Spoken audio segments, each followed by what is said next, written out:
Welcome to my channel. I am Rukmani Sharma, and in this video I am going to give you the notes on the chapter Ashoka the Emperor who gave up war. अगर आप इन notes को एक बार देख लेते हैं तो आपको lesson को समझना बहुत ही ज़्यादा इजी हो जाएगा। तो ध्यान से आप इस वीडियो को एंड तक देखिए और आई एम श्योर कि आपको पूरा चैप्टर एक ग्लैंस में पूरी उसकी पिक्चर आपके सामने आ जाएगी। तो चलिए शुरू करते हैं वीडियो। चैनल पर नए हैं तो प्लीज़ चैनल को सब्सक्राइब जरूर कर लीजिए। A very big kingdom. Very big kingdom से मतलब क्या होता है? बहुत ही बड़ा राज्य, और बहुत बड़े राज्यों को कहते हैं empire. The Mauryan empire that Ashoka ruled. Mauryan साम्राज्य या मौर्यन एम्पायर जिस पे अशोका ने रूल किया was founded by his grandfather. Founded का मतलब है नींव रखना। उसकी नींव अशोका के ग्रैंडफादर चंद्रगुप्त मौर्य के द्वारा रखी गई थी मोर देन 2300 ईयर्स एगो। ये बहुत इम्पोर्टेंट डेट है और ये नाम भी बहुत इम्पोर्टेंट है। ये फाउंडेशन किसने रखी थी? चंद्रगुप्त मौर्य ने। Chandragupta was supported by a wise man named Chanakya और कौटिल्य।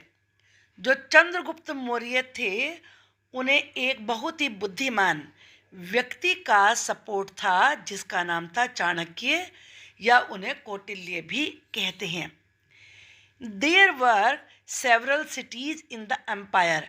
एम्पायर में बहुत सारे शहर थे which included the capital Pataliputra, जिसमें इस राज्य की कैपिटल पाटलिपुत्र भी शामिल थी। पाटलिपुत्र आज जिसे पटना कहते हैं उसका नाम था पहले। और इसमें पाटलिपुत्र के अलावा तक्षशिला और उज्जैन भी शामिल थे। Takshashila was a gateway to the north west. North west में जाने का, नॉर्थ वेस्ट से मतलब समझते हो? मान लीजिए ये हमारे इंडिया का एक तरीके से मैं आपको हल्का सा मैप बना के दिखाऊं। ये नॉर्थ है और ये वेस्ट है, तो नॉर्थ वेस्ट में जाने का गेट वे था क्या? Takshashila. Including central Asia, central Asia में जाने का भी। While Ujjain lay on the route from north to south. Ujjain Madhya Pradesh में आता है तो ये बीच में है, तो ये साउथ में जाने का रास्ता था, रूट था आप कह सकते हैं। ये साउथ होता है, नीचे की तरफ साउथ है, ऊपर नॉर्थ है, तो नॉर्थ से साउथ में जाने का ये रूट था। How are empires different from kingdoms. ये हमारे दोनों का मतलब राज्य होता है, तो किंगडम से एम्पायर कैसे डिफरेंट होता है इसको देखते हैं। चलिए। Emperors need more resources. जो एम्परर्स होते हैं उन्हें ज़्यादा रिसोर्सेज की ज़रूरत होती है किंग्स के बजाय, because empires are larger than kingdoms, क्योंकि एम्पायर्स किंगडम से बड़े होते हैं। And need to be protected by big armies, और बड़ी सेना चाहिए उन्हें प्रोटेक्ट करने के लिए। So also they need a large number of officials who collect taxes. Official से मतलब ऑफिसर्स, और ए लार्ज नंबर ऑफ का मतलब होता है बहुत सारे। उन्हें बहुत सारे ऑफिसर्स की भी जरूरत होती है टैक्स इकट्ठा करने के लिए। रूलिंग द एम्पायर, एम्पायर पे शासन करना। The officials were appointed to collect taxes from farmers, herders, craft persons and traders. Officers का अपॉइंटमेंट किया जाता था काहे के लिए? टैक्स इकट्ठा करने के लिए। किससे? फार्मर से, हर्डर्स यानी कि चरवाहों से, क्राफ्ट पर्सन जो कारीगर लोग होते हैं, ट्रेडर्स व्यापारियों से। Who lived in villages and towns in the area, जो कि उस एरिया के विलेजेस यानी कि गांव में और टाउन्स में रहते थे। Officials also punish those, officers उनको भी पनिशमेंट देते थे who disobeyed the ruler's orders. Disobey का मतलब आज्ञा न मानना। जो रूलर्स के ऑर्डर्स की आज्ञा नहीं मानते थे। Many of these officials were given salaries. इन ऑफिसर्स में से ज़्यादातर को सैलरी दी जाती थी। Royal princes were often sent as governors of provinces.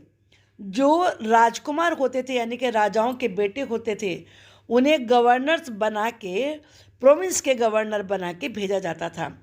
Which were ruled from a provincial capital such a Takshashila और उज्जैन, जिनका शासन तक्षशिला और उज्जैन जैसी जो प्रोविंस की कैपिटल होती थी वहाँ से उनका शासन चलता था।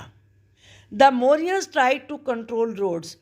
मौर्याज ने रोड्स को और रिवर्स को कंट्रोल करने की कोशिश करी।